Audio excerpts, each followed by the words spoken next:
The agency known as FEMA, the Federal Emergency Management Agency of the United States of America, has officially existed since 1979.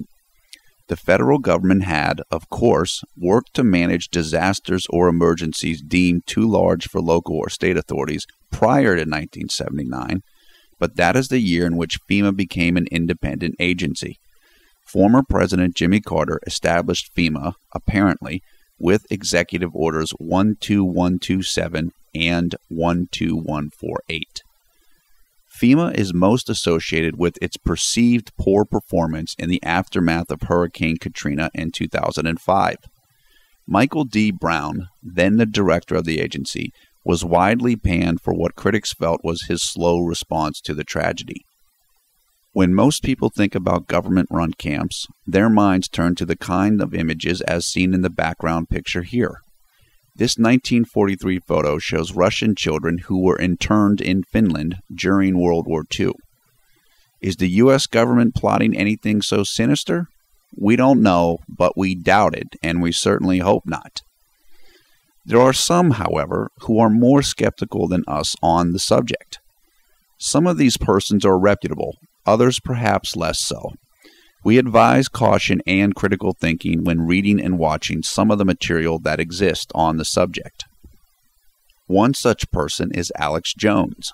In an article published on his site InfoWars yesterday, a piece written by Aaron Dykes, the topic of FEMA camps is discussed in great detail as a setup piece for a television show which Jones will be appearing on in the coming days.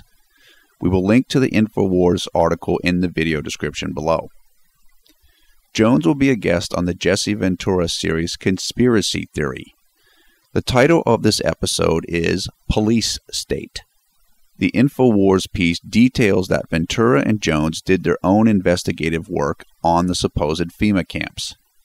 One subject that is raised in the InfoWars piece is H.R. 645, the National Emergency Centers Establishment Act.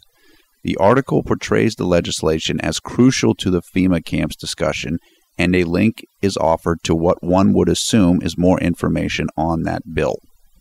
One would assume that if FEMA camps do exist, then their purpose would be to provide shelter and protection for displaced families whose region experienced some sort of large disaster or emergency, like a hurricane or a terrorist attack.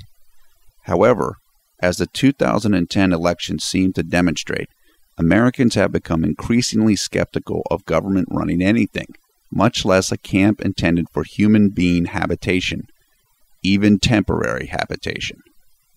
For Conservative New Media, this is Paul F. Villarreal.